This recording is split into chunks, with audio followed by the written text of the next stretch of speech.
While in the arena, Haymitch was gifted by a donor a basket of goods which included bread, cheese and milk. He was just about to down the milk until he paused and realised that it's probably a trap. Could this milk be laced with poison? He had a choice. Give the first sip to his starving, dehydrated friend Welly, or does he take the first sip himself? I know what I would have done. I would have shoved my milk down Welly's throat. Same. I surprisingly enjoyed this story. I think it's better than the Katniss trilogy. I think this book also highlights how important actors are in films. Because as I'm reading this book, when I picture Haymitch in my head, all I can picture is the guy who played the film, Woody Harrelson. So, was this story necessary or was it clearly a cash cow, in your opinion?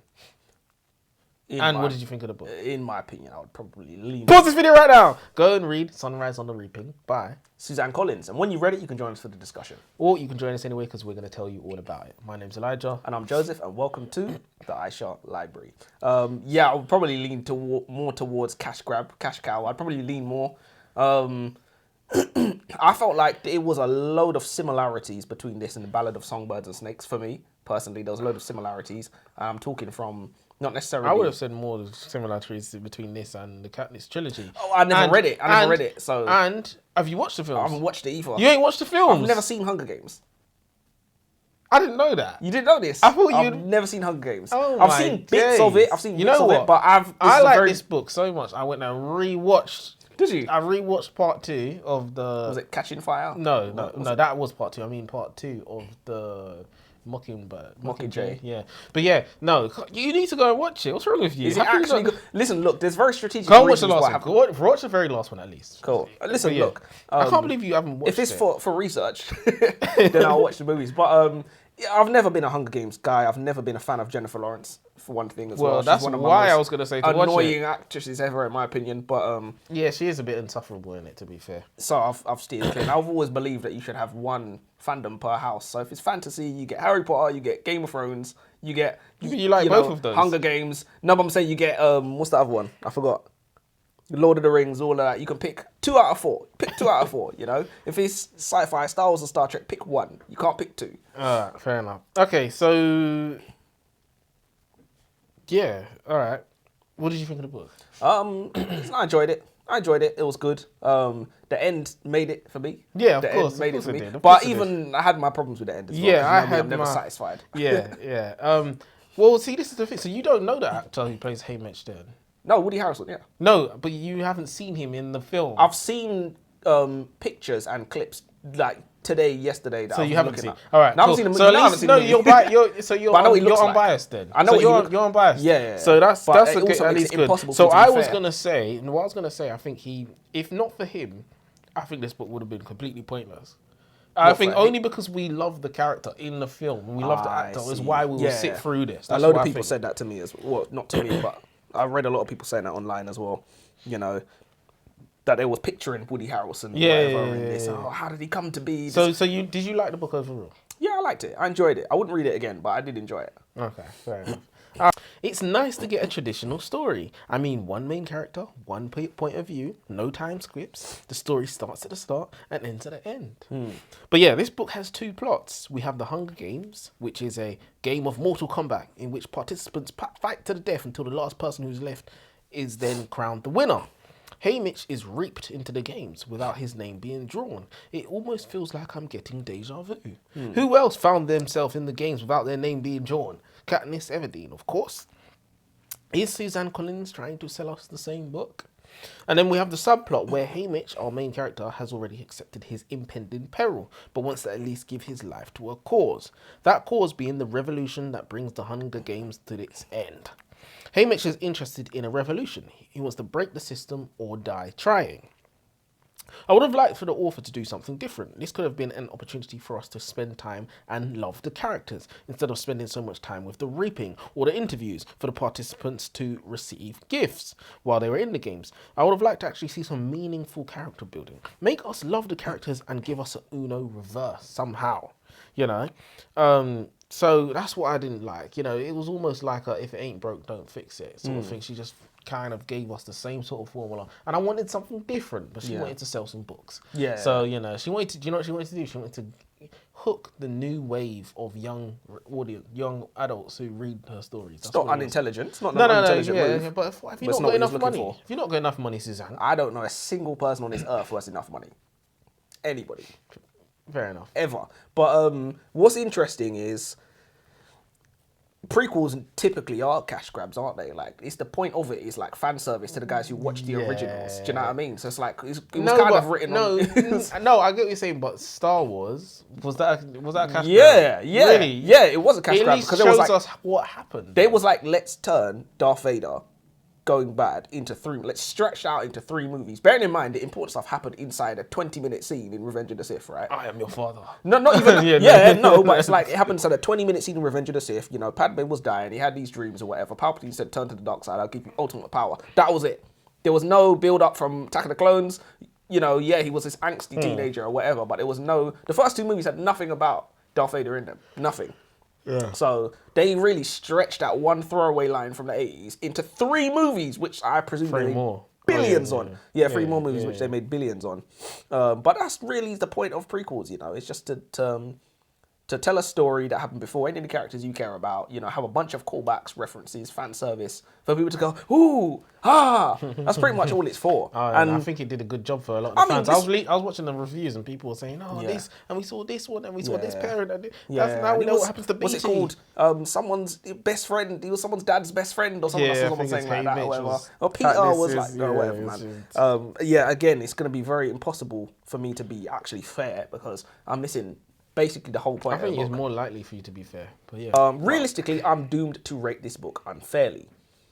Sunrise on the Reaping isn't the only Hunger Games prequel we've reviewed on here. We also did The Ballad of Songbirds and Snakes. But without reading the original Hunger Games novels, which I have not read, a lot of the value of this story is going to be lost on me. Nevertheless, we will get through this. Our main characters are Lenore Dove and Haymitch Abernathy, a young couple in love on the day of the reaping, the day people from the districts are chosen to fight in the 50th Hunger Games. This is kind of why I'm not sold on the whole Hunger Games thing. It's a cool idea, I suppose. Maybe I should even give it more credit. But there are only so many directions it can go in. Introduce 2 or more characters, and then our male and female lead will both end up being picked for the Hunger Games. We saw the same thing with Lucy Gray and Coriolanus Snow in the last prequel, and we saw the same here. If it was up to me, I would just start the story after the reaping, after they've already been picked. Why bother do this performative dance when we already know what's going to happen? It kind of goes back. Sorry to cut you off. It goes back to your point about, is she trying to sell us the same book sort of thing? And we know what's going to happen. You know, there's going to be a reaping. They're going to turn up on the day. No one's going to expect to be picked. The girl's going to get picked or whatever. Then something's going to happen. The boy's going to get picked to the second. We've seen this in Trials of Tournament. We've seen this in Goblet of Fire. We've seen this in so many different things as well. Like, Well, this is why I was hoping. When I say I wanted her to do something different, I thought she could have even started it at the start of the games or even in the middle of the games or something and like then draw it out and give us some sort of character building experience. I don't think the beginning was necessary whatsoever. We've seen and worse, we've seen this 2 or 3 or 4 times because we've got the Katniss films and then we've got the as you said, what's it called? The Ballad of Songbirds and Snakes, everything. We would have liked to see something different, but it is what it is. It's just a case of us giving you your money, Suzanne. I really don't think it's a problem if there's like blunders, let's call it a blunder, which is probably unfair, but let's say there's blunders in the beginning of the book. As long as it starts at here and gets better, I have no problem with there being blunders in the book. The problem I always have... Did it get better? No, it got better. I enjoyed it, but the problem I always have is when books start with a killer idea and go downhill. So that's the problem I always have. Maybe it's just pacing. She was making you wait for it. I love being wait for it. No, I hate when they make you wait for it. I love being edged. So obviously, in usual fashion, we, the audience, are of course rooting for the newcomers as they are the underdogs. I mean, you'd have to be some sort of a sociopath to root for the careers, right? I'm rooting for President Snow. That's my guy. Kill him. But yeah, the newcomers on this occasion literally form a gigantic team against the careers. I think the numbers are something like 8-1. This isn't something we've seen before. And then you have the mentor, BT, who's also mentoring his son, Amper. Yes, Victor's son has been entered into the Hunger Games as punishment for his treachery. And it also checks out because this is where BT recruits Haymitch into this rebel alliance. So I like it when an author not only has a plot, but one that makes sense. So BT was already up to shenanigans, and he got caught by Snow, and as punishment, Snow drafts BT's son into the games and makes BT the one to mentor him. And it also showcases BT's strength because the way he saw it, his son was as good as dead. And it was almost like, if you are going to die, son, we're going to make the most of it. Which is obviously something us normal people would never be able to do. We'd be crying and snotting and whatnot. Yeah. Wouldn't you, Joseph? Peeing your pants and all of that, begging. It's a good character building. Yeah, no, that's a good point, to be honest, because, it's... The author is showing us that in these times, these people can compartmentalize and they can kind of... Well, they know it's their way of life. Themselves. Yeah, it's bigger than themselves. And it's like a way of life at this point. So they're not... it's futile. Crying and begging and pleading and snotting and all those things you said is futile. So it does show us the strength, like you said. Lenore Dove is really similar to Lucy Gray from The Ballad. There's a larger problem here with a lot of romance female leads being essentially all the same character, all sharing the same traits. But from the perspective of the reader, Lenore and Lucy felt like the same character to me. Collins didn't set much time aside to explore Lenore's character as she did with Haymitch, which, while understandable, felt like a waste of a character for a lot of the story. Interestingly, according to a Hunger Games website that I found, Lucy Gray and Lenore are related. Yeah. Did you know this? Yeah. Well, I only need that after the research. Yeah. You don't always need to do the whole such and such is the long lost relative of such and such. I get the appeal, especially in a prequel. Fans will appreciate callbacks to the original, but you don't have to do it. You can do it if you want, but we all know you did not come up with this idea. You got it from Star Wars or Pirates of the Caribbean or any of the other 18 trillion movies where somebody turns out to be related to somebody else for an audible gasp moment. So I'm always very critical of the whole, such and such is related to such and such, because it's never necessary. It's an artistic licensing choice. Yeah, well, she's giving the people what they want. Listen, look, surely you can't knock her for that. Yes, I can, and I will. So what did you like about the book? Because you say you like it, but it doesn't sound like you like it. Well, listen, you gotta give the people what they want. Gotta knock me for that, right? I think one of the main criticisms I have is that there are way too many characters. Doubling the candidates in the Hunger Game does not double the stakes. Well, not for us readers. Maybe on screen in a film it might work, but not in a book. Instead of adding more characters, we should have had fewer. Give us a select few that we like and then cruelly take them away one by one. This isn't what we got. We got 100 characters, none of which we cared about. Okay, maybe I'm being harsh. We cared about Lulu. Maybe we cared about Maisie Lee. And I'm not even sure about that. Did you care about Maisie Lee? Sorry? You didn't care about Maisie Lee? Not really. Only at the end when she died, basically. Yeah. So when they were in the games and they kind of started working together a little bit, I started to kind of like her. But before that, I didn't give a crap about her. Fair enough. It's interesting that I cared about Lulu, who was basically a capital body double of Luella, but I was indifferent to Luella. What would show good character building is if we cared for both characters equally. Ultimately, I would like to see something different from the Hunger Games, even if it is something as simple as the newcomers hunt down and finish off the careers, and then we see the transformation of a soft-hearted newcomer into a cold-blooded killer. Maybe we could have started in the middle of the Hunger Games and then onto some revolution, because we've already done the Hunger Games experience. But yeah, doubling the amount of participants isn't the win that Suzanne Collins thought it was. It was almost like she said, "Oh, how can we make the stakes bigger? I know, I need more people," and it was just like, there's too many people now. We don't have a connection to any of them. With main characters, I always find less is more. 100%. There's 100%. No such thing as, especially in a book. You have like two friends, and you're going with your two friends into the Hunger Games. Now you're like, fuck, not all three of them's 100%. Making it through. Someone's getting burnt. Yeah, something's happening. Something's happening. 100%. So that's if you come with a whole 100-man squad. Yeah, it's like your close guys could make it. Yeah. Yeah, I agree with that 100%. It's not a movie where you could just add in disposable extras. And then you could kill them off in a movie as well. You could just have a flat, little cutaway scene. Someone's getting stabbed or whatever. And that's the end of them. Yeah, and in the book you kind of have to. Yeah, because in the film you can see the action and exactly. Cool, but in a book, this one died and then that one died and then cannon's going off. It's just like, who cares anymore? 100%. Yeah. And then worse because we know Haymitch survives as well, because obviously Haymitch is in the film. So it's it's like, so where's the subtract suspense? one? Subtract one. He's definitely not going to die. Yeah. But what's interesting is if this is.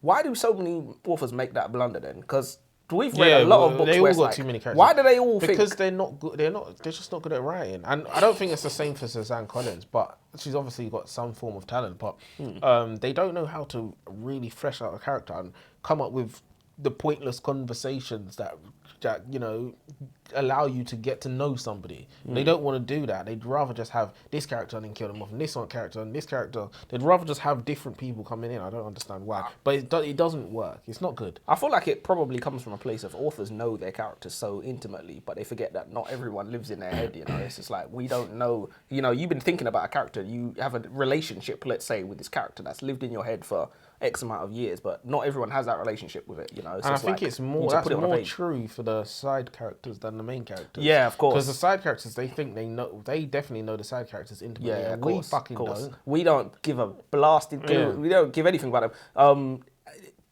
Side characters could be based off anything, come from anywhere. Like, for example, the guy that drives the night bus in Harry Potter, that was like J.K. Rowling's granddad or something like that. Oh, okay. Ernie or whatever. I thought you were talking about the Jamaican. I don't know. That was an interesting, again, artistic licensing. That was an interesting decision. But I can blame JK for many things, but that wasn't cool. Oh, so that wasn't in the book? Of course it wasn't in the book.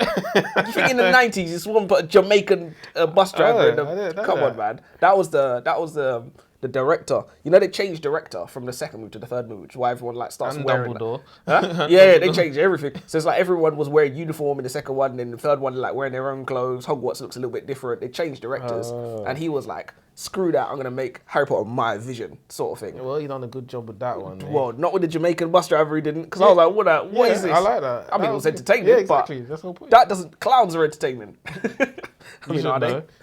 Stealth mission. Haymitch and Beatty make plans to sabotage the arena, and Haymitch shares a heartstring-tugging last phone call with Lenore as he prepares to detonate explosives. She wouldn't, would she? She wouldn't kill off her own main character, surely. At this point, I'm forgetting that he was in the... You haven't really watched it, yeah. Never watched it. I mean, I knew he was in there, but I haven't seen it. It's just that whenever characters on screen have a big, tearful, almost farewell, it's usually a sign that tragedy lurks. And look, I wasn't wrong, but this is why she should have just written a whole new story. Because if she wrote a whole new story, it's got jeopardy then. Well, yeah, we don't. People are expendable, and we could have ended on that bunch. I mean, she ended the book quite good, fair enough. But I thought it was a little bit too much.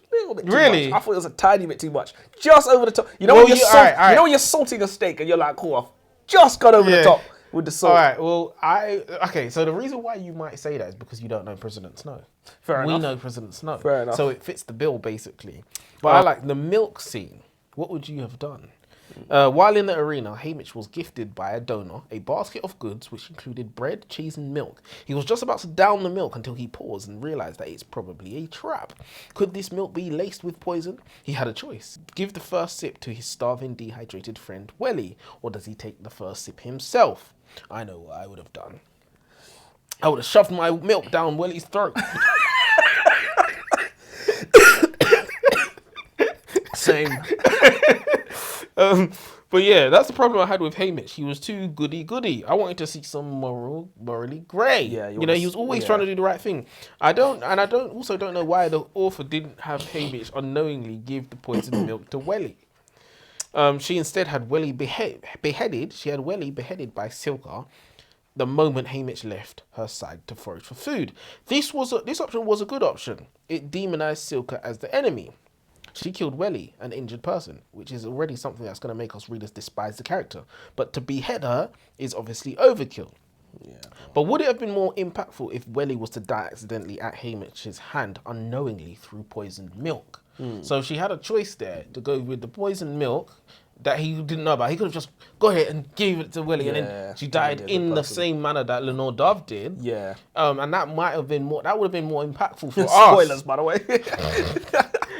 That would have been more impactful for us than for her. I mean, they demonized Silka instead. Now we had the showdown with him and Silka at the end. I don't know if that was the right way to do it. I mean, it was a way. I kind of hear what you're saying, because this kind of goes back to what you were saying about Haymitch being too goody-goody as well. Like, if he had accidentally, unknowingly given, a teammate or a friend poisoned milk, that could burn him. Being too good would have burned him now, and that could kind of radicalize him in the arena almost. Do you know what I mean? So now he's gonna. there be could a have bit been more damage on shelful. both sides. So that 'cause could have obviously happened. now- That could have happened with Lulu. That's what. And could it have would have happened. shown us how people even get radicalized in this arena, turn into these maniacs or whatever. That would. You're right. That would have been better if that happened to Lulu because he was looking after her, and then it could have made him a bit more. Yeah.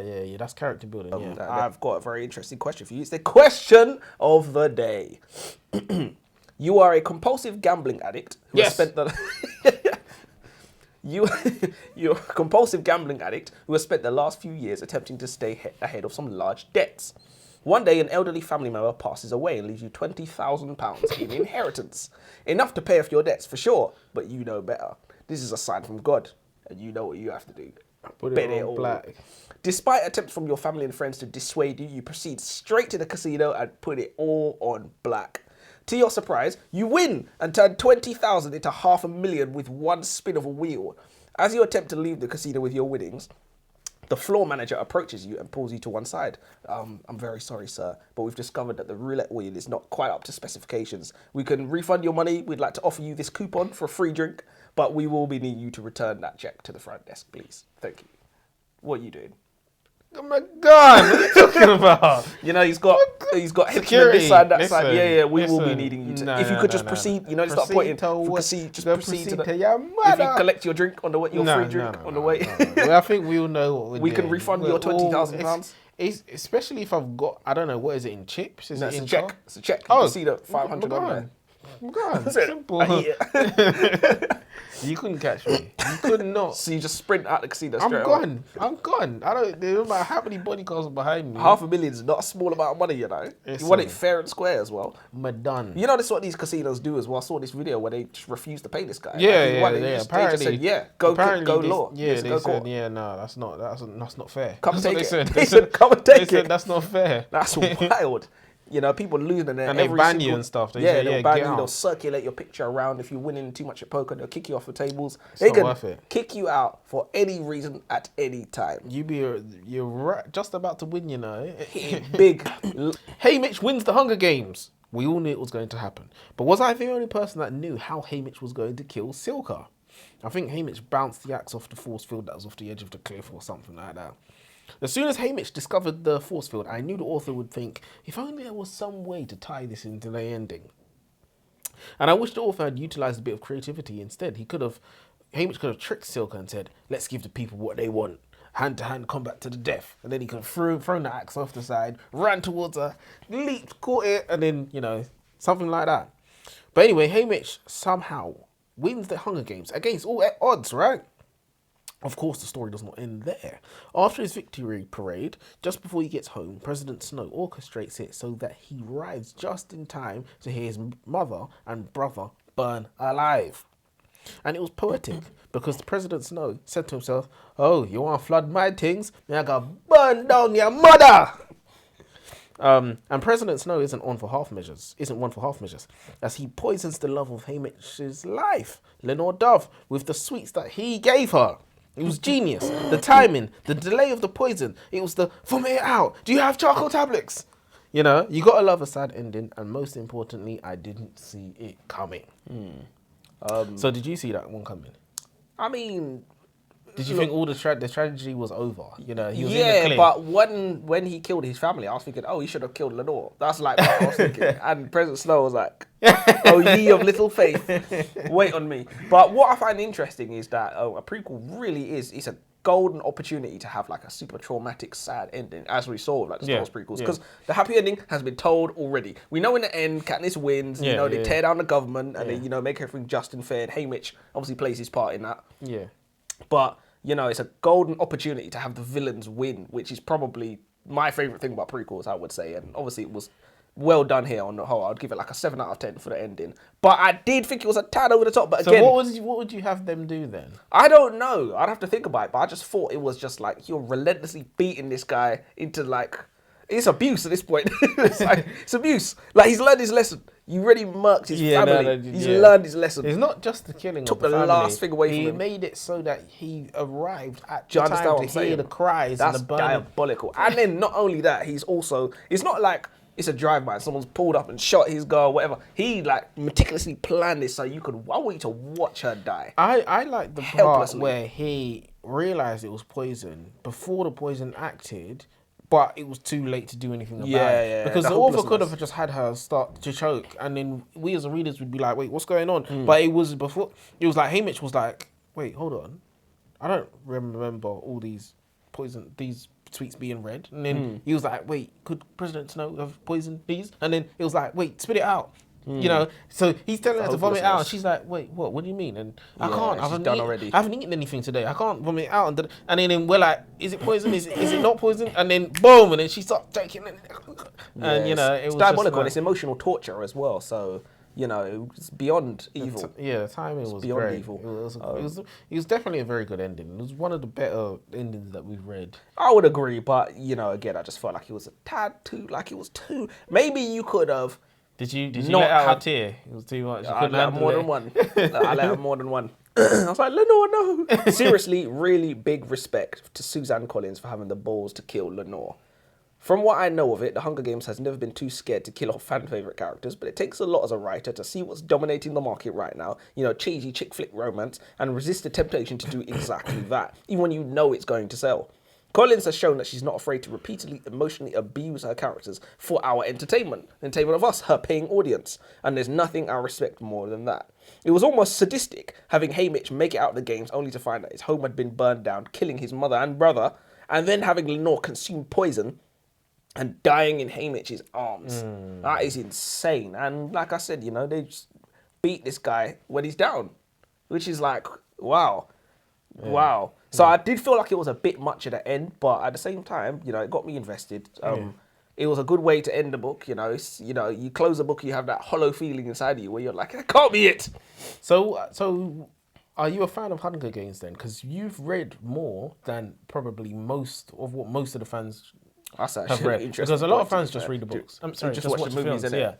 So would you consider yourself to be a fan of Hunger Games? No, I'll probably watch the movies and then let's say I'll get back to you. But I've watched some movies where people, I swear to you, you're gonna love it. It's amazing. It's always like Maze Runner, for example. Oh, I thought that was quite good though. It was all right, but I was just like, I'm not gonna watch it again. Like I want to think about it while I'm having sex tonight. I want to be thinking about that movie, and I'm not. Do you know what I mean? You ain't gonna be thinking about it. You ain't gonna be having sex either. But yeah, no, that's me done. Is that you done? Yeah, that's me done. So, what did you think out of 5? I'd give it a strong. Yeah, I'll give it a 7. I'll give it a strong 7. Wait, what? I just said 5. Huh? Out of 5. Oh, out of 5. Yeah, I forgot we do out of 5. Also, you like it that much? Yeah, I'll give it a strong. I'll give it a 4. I'll give it a 4. I'll give it a 4. That might be generous. That might be generous. Yeah, but it's higher than a 3. That's the problem. You understand the problem. It's higher than this is why your stupid out of 5 scale doesn't make any sense. Yeah. Well, if you're gonna do it out of 10, then you might as well do it out of 100. You might as well do it out of 1,000. Then you can be more precise. But yeah, 4 is generous. 4 is very generous. 4 is but generous. For the ending, I'll be generous. Yeah, I'll be generous because you know when they say, you know, in court when they say don't let the jury sit with things. Yeah, the last impression is always gonna matter. You know, because the last thing you remember, and the last thing was something. I'm gonna give it 3. I'm gonna give it 3 because it was a carbon copy of all the other things. You know, that's why I have to take a point off. I'd like to give it 4. If it started in the middle and then you know it made us love the characters, we lost them. Then it turned into a revolution, and they were chasing down Snow, and he escaped. Somehow, so if it was a different book, yeah, yeah. So I'm gonna have to give it a 3. I probably really prefer this than the Ballad of Songbirds and Snakes. I probably prefer this. I'd say so as well. So it's an improvement, I guess. Yeah. But yeah, it is what it is. I guess we will just have to stay tuned and keep reading the next ones that come out. Cause we're locked in now. She's definitely gonna bring out more. We're locked in now. But the story that she probably should bring in is what happened before the Hunger Games. So prequel. Yeah, so like the war, because remember, the Hunger Games is the result of the rebels losing the war. Yeah. So we should see that war or whatnot. That's what we could see. Well, we've given you a killer idea, Suzanne Collins. Don't let us down. 100% don't let us down. We will be pre-ordering the book about the war. Yeah. All right. Well, listen. Should we end with our quote? Yeah. Go on then. You go first. Quote of the day. People who think they know everything are a great annoyance to those of us who do. Go on, say it. So what does that mean? No, I know what that means, but It's quite a facetious is it quote. supposed to be funny? It's supposed to be tongue-in-cheek funny. It's supposed to be like ha ha ha ha kind of funny. But you're annoying though, because the person who's saying that is the You're laughing at them, not really with them. If you, quote of the day: things will get better, or at least you'll get used to them. why do you always have these demotivational quotes? Like, why do you always have these sour taste in the mouth quotes? Where I'm like, I don't feel better after that. I don't feel better after that. Well, because that is cynical. no, but You that cynic. is what that is. What's the last one you did? That's You did some something to other, look for. you did a screwed up one. Well, where I the was like, train at the what? end of the tunnel. Huh? The train, the light No, at the it end was of the tunnel. That's no, not a it train. was something else. You did a screwed up one. Oh, Like the one that was I know what you're talking about. it was Just because you Yeah, haven't found yeah. it just because you haven't found the love of your life. doesn't mean you will. I said will. Are you sure it was will at the end there? Nah, you're screwed up. You sick puppy. You gotta have something different. I know you're gonna come with some goody shit. You gotta I balance normally that make shit mine out. funny. Normally I make mine funny. I don't really want to have anything inspirational or I want you to be motivational. depressed after my one. I mean, well, you're feeling something, I guess, if you feel depressed. But yeah, let's end. All right. Till next time. Till next time.